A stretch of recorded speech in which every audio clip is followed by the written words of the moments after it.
Lalu kita masuk ke bab yang ke-8, yaitu pertumbuhan dan juga perkembangan di dalam Islam. Jadi kalau pertumbuhan itu tuh lebih ke perubahan dari fisik biologis yang bersifat kuantitatif aja. Sedangkan kalau perkembangan itu tuh merujuk pada penyempurnaan fungsi psikologis dan juga mental yang bersifat kualitatif.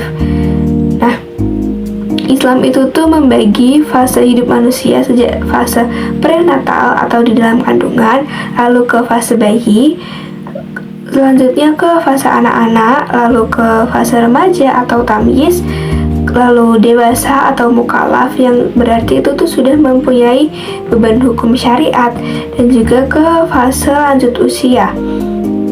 Dan di setiap fase ini itu tuh ada perkembangan spesifik, termasuk perintah mendidik anak sesuai dengan zaman dan juga lingkungannya. Nah, di sini ada faktor yang mempengaruhi perkembangan, itu tuh ada dua, yaitu ada faktor eksternal dan juga faktor internal. Kalau faktor eksternal itu, atau bisa disebut juga dengan faktor lingkungan, itu tuh seperti pola asuh keluarga, pergaulan, masyarakat, dan juga sekolah. Nah, faktor lingkungan itu sangat berdampak dalam mewarnai pribadi anak. Jadi anak seorang kiai pun itu tuh belum tentu bakal jadi kiai kalau dia itu tuh salah pergaulan dan juga dididik di lingkungan pesantren atau madrasah. Nah, geografi tempat tinggal seperti gunung, desa, kota, serta jenis sekolah kayak sekolah biasa versus unggulan itu tuh juga turut membentuk dalam karakteristik psikologis anak. Lalu faktor yang kedua itu adalah faktor internal atau dari pembawaan. Jadi ini tuh emang potensi fitrah dan juga genetik dari orang tua. Bab yang ke-9 yaitu tentang kesehatan mental dalam perspektif Islam. Jadi kesehatan jasmani dan juga rohani atau mental ini tuh saling berkaitan erat dan juga mempengaruhi satu sama lain.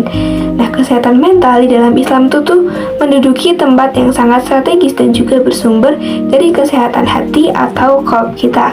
Nah, sesuai dari hadis Nabi yang artinya itu di dalam tubuh manusia itu terdapat segumpal daging. Apabila ia baik, maka baiklah seluruh jasad. Tetapi apabila ia buruk, maka bakal buruklah seluruh jasad.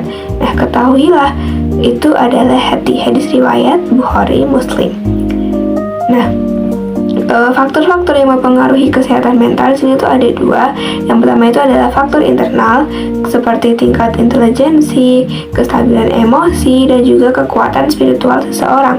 Lalu yang kedua itu ada faktor eksternal, yaitu seperti kondisi keluarga, kayak kehangatan, kasih sayang, lalu ada lingkungan tetangga, pergaulan, serta atmosfer tempat kerja atau pendidikan. Nah, mental yang sehat itu adalah mental yang dimana dia itu tuh terbebas dari penyakit seperti syirik, sombong, iri, dengki, maupun ria, sehingga melahirkan ketenangan jiwa atau tumakninah. Dan sakit mental ini tuh bisa terjadi ketika hati itu dikuasai oleh hawa nafsu dan juga kekosongan spiritual yang memicu kecemasan, keraguan, dan juga perilaku yang menyimpang. Oke, selanjutnya adalah psikopatologi di dalam perspektif Islam. Jadi, psikopatologi itu adalah ilmu yang mempelajari tentang gangguan mental, kelainan jiwa, dan juga hambatan psikologis manusia. Nah, di dalam Islam, persoalan psikologis atau kejiwaan ini tuh nggak bisa dipisahin dari aspek spiritual dan juga transenden.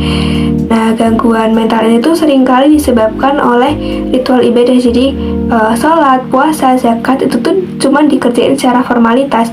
Jadi maknanya tuh nggak meresap dan kurang membekas di dalam pembentukan akhlak personal maupun sosial. Nah, langkah-langkah kuratif dan juga preventif dalam Islam itu meliputi bermujahadah dan juga bermuhasabah melalui penyucian jiwa seperti tazkiyatun nafs lewat taholi, tahali, dan juga tajali. Lalu yang kedua yaitu mengistiqomahkan ibadah serta mendekatkan diri kepada Allah. Lalu yang ketiga dengan melakukan ruqyah syariah dan juga psikoterapi Islam. Lalu yang keempat dengan menyeimbangkan olah pikir, olahraga, dan juga olah rasa. Lalu yang terakhir atau yang kelima itu adalah dengan menjauhi diri dari kesyirikan, kayak semisal pergi ke dukun, memakai jimat, atau meyakini benda sakti, serta menjaga pikiran dari kekosongan jiwa. Next adalah psikoterapi di dalam perspektif Islam. Jadi secara bahasa, psikoterapi itu adalah pengobatan atau penyembuhan jiwa dan juga hati. Nah, kalau secara istilah, psikoterapi Islam itu adalah upaya pengobatan, penyembuhan, dan juga perawatan penyakit, baik mental, spiritual, moral, maupun fisik, dengan menggunakan alat-alat psikologis dan religius yang bersumber dari bimbingan Al-Quran dan juga As-Sunnah. Nah, objeknya itu adalah manusia yang mengalami kelainan jiwa atau gangguan emosi seperti stres, was-was, dengki, dan juga kemunafikan yang kerap kali menjadi pemicu utama penyakit jasmani akibat tidak stabilnya fungsi syaraf dan juga organ.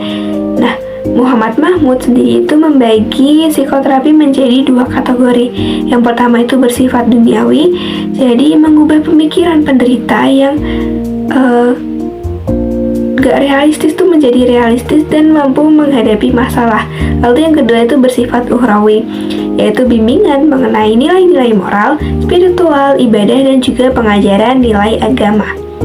Nah, fungsi dan juga manfaat dari psikoterapi itu adalah untuk membantu mendiagnosis sikap patologi, mengubah pemikiran atau kebiasaan buruk penderita, menghilangkan kecemasan akibat gaya hidup materialistis, serta membantu klien memperbaiki hubungannya dengan Tuhan, manusia, serta alam sekitar.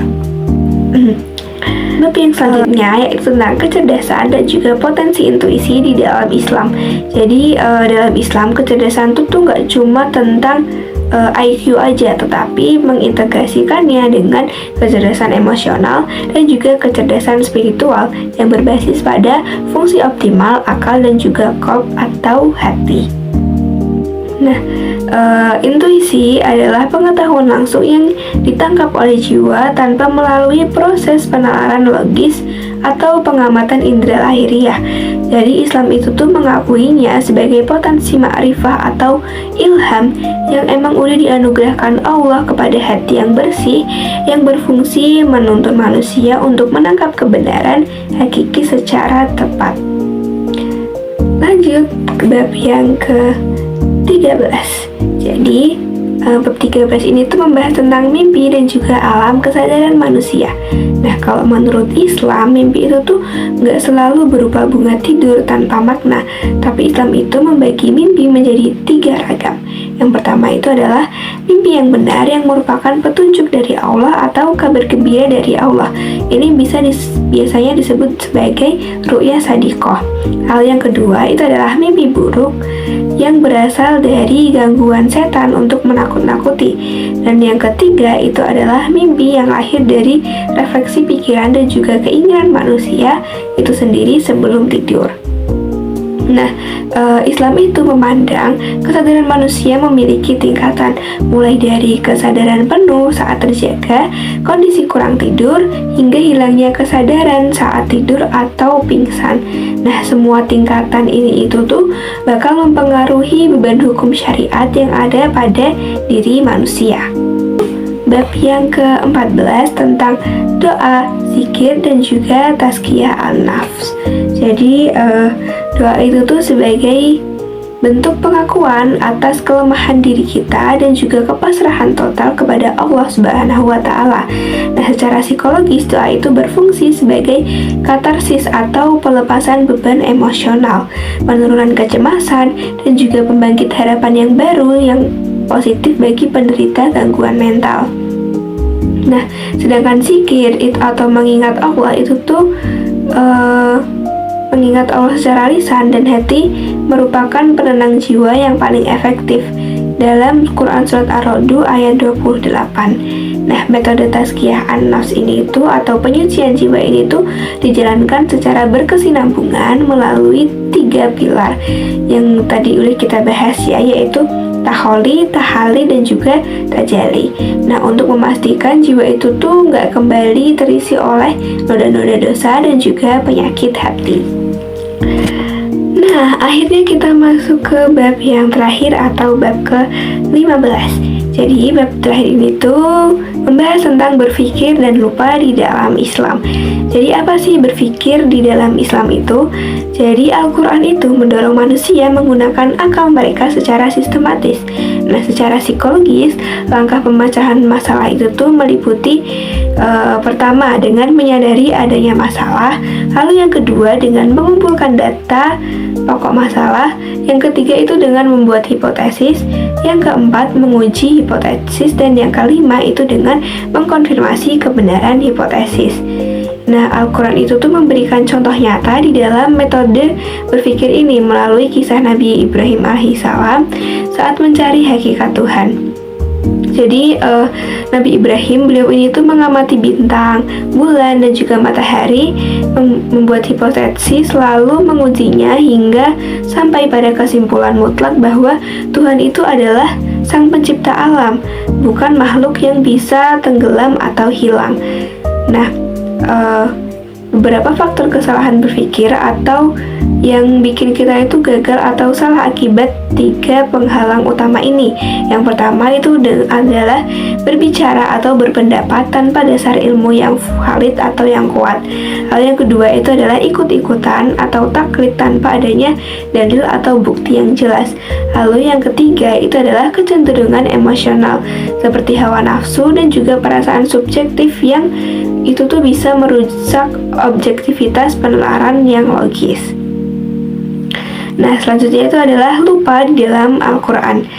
Nah, lupa itu tuh sejatinya dalam konteks spiritual disebabkan oleh kelelahan hati manusia kepada Allah Subhanahu wa Ta'ala dan terlalu disibukkan oleh kehidupan duniawi. Nah, di sini tuh ada terapi lupa. Jadi kalau kita lupa itu tuh disebabkan kelalaian spiritual, obatnya itu adalah dengan mengingat Allah atau zikir secara terus-menerus siang dan juga malam, serta membaca insya Allah sesuai dalam Quran Surat Al-Kahfi ayat 24 dan juga Al-Ahzab ayat 41 sampai dengan 42. Nah, tetapi jika kita itu lupa terjadi di dalam konteks akademik, fungsional, atau informasi umum, ini tuh buku ini tuh menyimpulkan kalau terapinya itu dengan metode mengulang-ulang atau repetition di dalam mengingat, membaca, atau melihat kembali informasi tersebut secara berkala agar bisa tertanam kuat di dalam perilaku kita. Setelah membaca buku ini, saya itu menyimpulkan bahwa pesan utama yang ingin disampaikan oleh penulis atau Bapak Agus Hermawan adalah bahwa manusia itu tuh nggak cuma bisa dipahami sebagai makhluk biologis atau makhluk berpikir, tetapi manusia itu juga merupakan makhluk spiritual yang memiliki hubungan dengan Allah. Nah, karena itu, pembahasan kepribadian, motivasi, kesehatan mental, dan juga terapi kejiwaan itu tuh harus mencakup aspek ruh, hati, akal, dan juga nafsu secara bersamaan. Nah, buku ini itu sangat cocok dibaca oleh mahasiswa, dosen, maupun masyarakat umum yang ingin memahami psikologi dari perspektif Islam. Karena selain memberikan wawasan ilmiah, buku ini tuh juga mengingatkan bahwa tujuan akhir dari pengembangan diri itu bukan cuma kesuksesan yang ada di dalam dunia aja, tetapi juga kebahagiaan di dunia dan juga di akhirat. Sekian review buku Psikologi Islam karya Bapak Agus Hermawan. Terima kasih telah menyimak. Sekian dari saya. Wassalamualaikum warahmatullahi wabarakatuh. See you in the next video. Bye bye.